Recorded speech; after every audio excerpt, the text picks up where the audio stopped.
I got a question from a girl named Mariah. Mariah sent me an email asking what I think of long distance relationships in high school. She went on to tell me in her email that she has been dating her boyfriend Jack for about a year. He is a sophomore, she is a freshman, and he has recently moved away. Recently, I mean in the last 6 months. So they're trying to do a long distance relationship.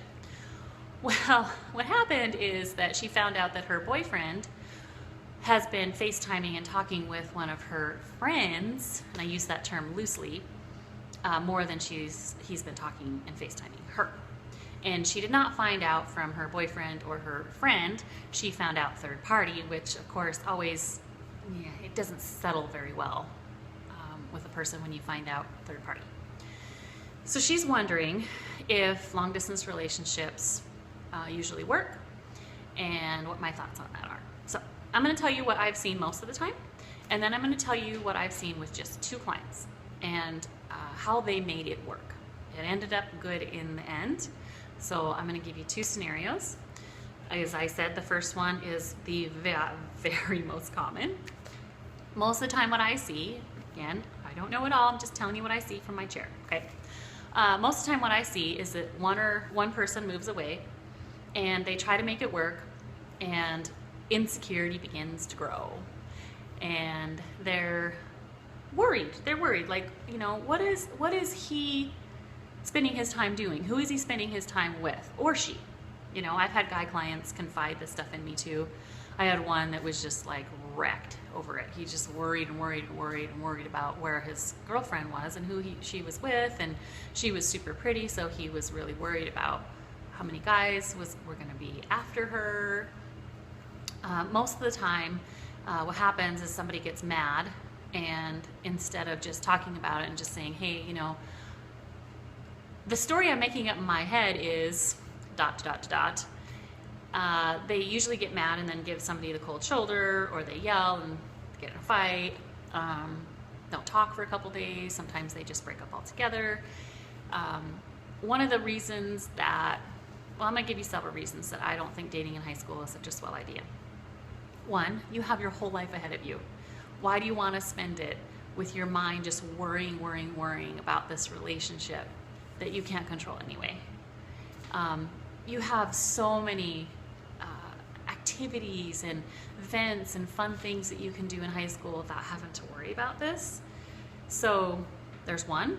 The other one is the lack of communication skills. Now, I'm not saying that there aren't some exceptionally good communicators as teenagers. In fact, I have seen some teenagers that communicate far better than I have seen most adults, mostly because they are maintaining humility. But most of the time it's not. They're not communicating very well. They get angry. Then what happens is the relationship is completely obliterated because both of them or one of them is trying to hold on to something that really isn't worth holding on to at this point in life, and they end up kind of hating each other, and that's never fun. So I'm going to tell you how 2 of my clients made it work. Both of these girls, their boyfriend had to move away. They were, one of them was middle of high school when her boyfriend moved away, kind of the second half of her sophomore year. The other one was in her freshman year. And what they maturely decided together with their boyfriends is that they were not going to continue this long distance relationship. They were going to maintain a friendship. And what happened is they ended up being able to kind of do life together, even over the phone and FaceTime and email and Instagram and Facebook and all that stuff.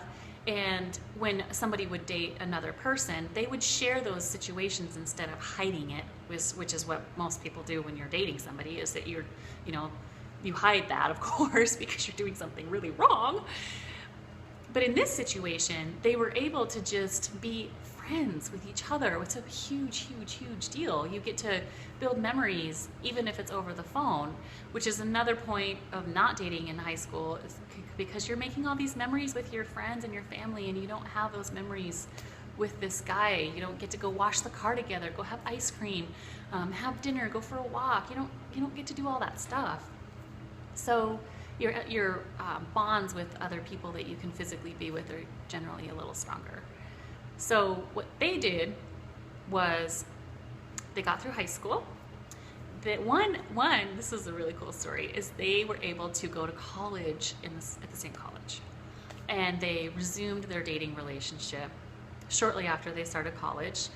That wasn't necessarily the plan. They went to college with just an open mind, and they spent a lot of time together trying to reconnect and see if this is something that they really wanted to do. And they decided it was. And they are married, happily married today. I got to do her hair for her wedding. I was so privileged. The other one, they were not able to go to the same college, but they maintained their friendship. It wasn't as close as they had wanted it to be, but they maintained a friendship, and the opinion that they had was, as if we are meant to be together, we will end up being together. And if we're not, then we're not, and we just have a good friendship. Now, their relationship didn't end up turning into a marriage, but currently they are dating, and it's going well. They're still trying to reconnect, because they've been apart for so long. Who knows what'll happen, but it's working. That's what my point is. And what was the key there is they cut each other loose, gave them the freedom to live their life respectively, and they did life together. They weren't holding them to this standard and these expectations and all that kind of stuff. So it worked out really, really well. So that is my suggestion to you, especially in high school. So, and even in college. I actually really don't think that dating in high school is all that beneficial. I think it oftentimes creates a lot of hurt and baggage that is more like preparation for divorce. And then if you both want to go to college and you're dating in high school and then you got to split, it's heartbreaking. It's just heartbreaking. So that's my 2 cents on that. That's just what I have seen. If you like that video, give it a thumbs up right down there. If you have any questions or comments, just list them down in the comment section.